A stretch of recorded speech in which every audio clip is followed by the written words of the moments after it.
Hi, my name is Mike Smith, and today I'm going to be reviewing Rise of the Planet of the Apes. So, my familiarity with Planet of the Apes is minimal, I guess you could say.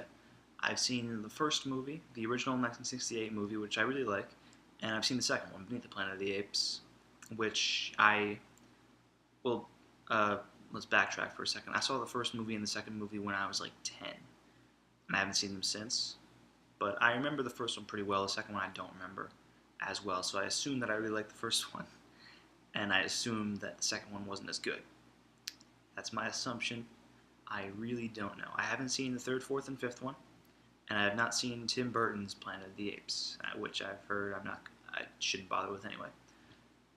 So Rise of the Planet of the Apes wasn't something that was totally on my radar, and then when I saw the first trailer, I wasn't too. I really didn't think it looked good at all, as a lot of people felt the same way. Yeah, the trailer wasn't too good, but the movie. I gotta say, I really liked this movie a lot. It's been compared. I've seen it compared to. Well, essentially, it's a reboot to the Planet of the Apes franchise. Let's say so. It does so successfully. It reboots the franchise in a cool, invigorating way, much like Batman Begins, Casino Royale, Star Trek. It's good. It's very good, actually. Exceeded every expectation I had for it, which were, I didn't have a lot of expectation for it. And then it was really good, so there you go. Basically, James Franco plays the scientist Will Rodman, who is working on a cure for Alzheimer's disease, which his father, John Lithgow, has. While he's working on this disease, he's testing them out on chimps. One of these chimps gives birth to another chimp. This chimp becomes Caesar, and he has the virus in him, so it's like ingrained in his memory. So he becomes like really smart. He's a really smart ape. So he's the first ape of the Planet of the Apes, I guess. The work that Andy Serkis is the guy who plays Caesar. He did the motion capture for Caesar, let's say, and he also people would recognize him as Gollum from The Lord of the Rings or King Kong in Peter Jackson's King Kong. Really, he's done a few live action movies, but is mostly known for his motion capture work. So, he's found a niche, I guess. But his work with Caesar is incredible. All the human characters are kind of one note. They don't really have much going on. There's conflict and stuff, but they don't really do much. I guess they all have like one specific characteristic. James Franco's the main character, and he's the good guy. And then John Lithgow's his father. And then Frida Pinto is his girlfriend who likes apes. And then Tom Felton's the asshole. It's just that kind of stuff. But, Caesar saves that. There's a lot of depth to the character. And what's really impressive is that, he has a lot of times where he's just talking to apes. And it's entirely, there can't be any dialogue because they're apes. So they can't talk. Yet. So there's long stretches where there's not a ton of dialogue, and it works because of Andy Serkis's performance, his facial expressions, and his interaction with the other apes. It's actually pretty incredible to watch. It's really well directed. Rupert Wyatt, who I had never seen anything he's done before. I know he's a British director, I know that, but he hasn't really done anything like mainstream or really anything that I had heard of up at that point. So, he directs well. I want to check out his other movies and see what else he's got. There's this one really cool sequence that I really liked, where it shows like young Caesar is playing. It's when he's like a really small chimp, and they bring him to a forest, and he's playing, and he's going up in trees, and like as he's going up in the tree, he's getting older and older, and it's like today Caesar, and it's really cool. That was really cool to me.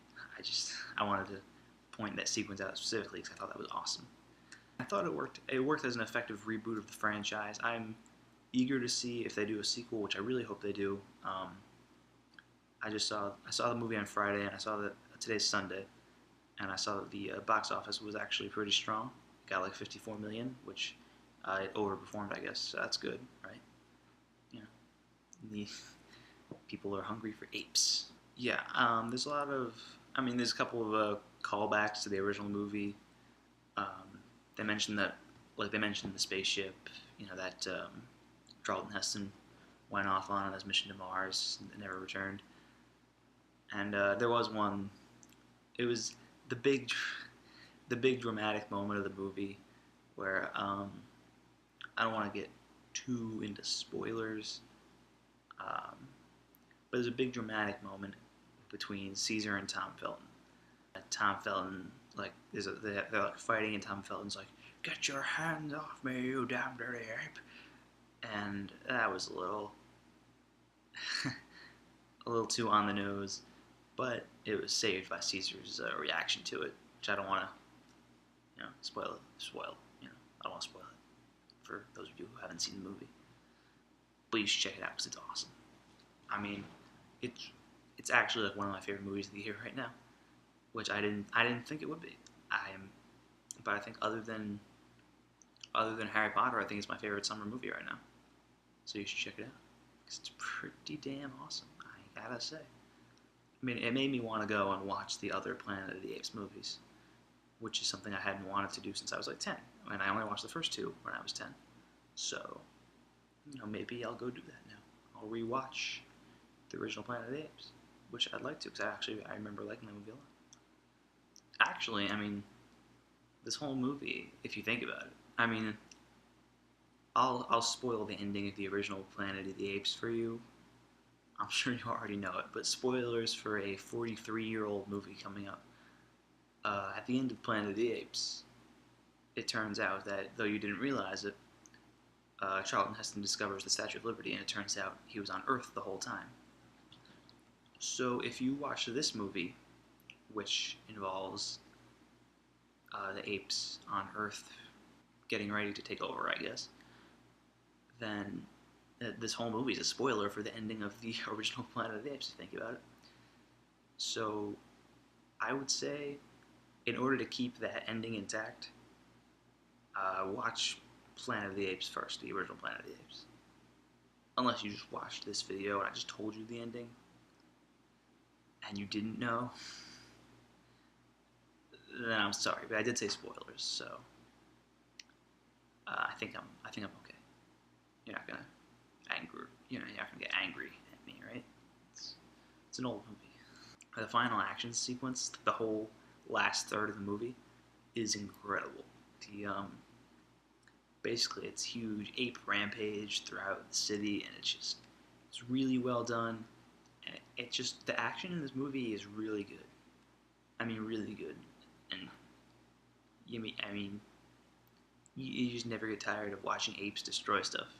It's the little things. It's the little things in life that make life worth living. Apes destroying stuff is one of those things, I think. That's Rise of the Planet of the Apes. It's really good.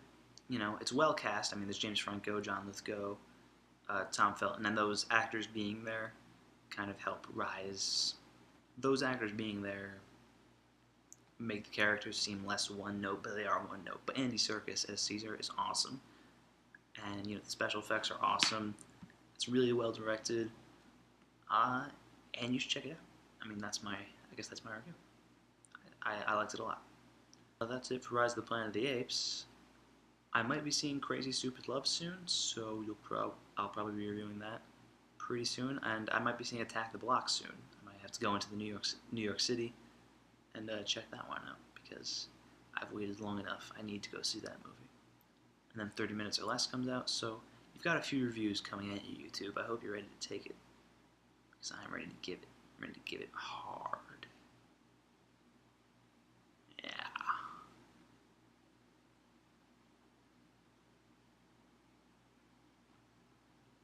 So yeah, that's my review of Rise of the Planet of the Apes.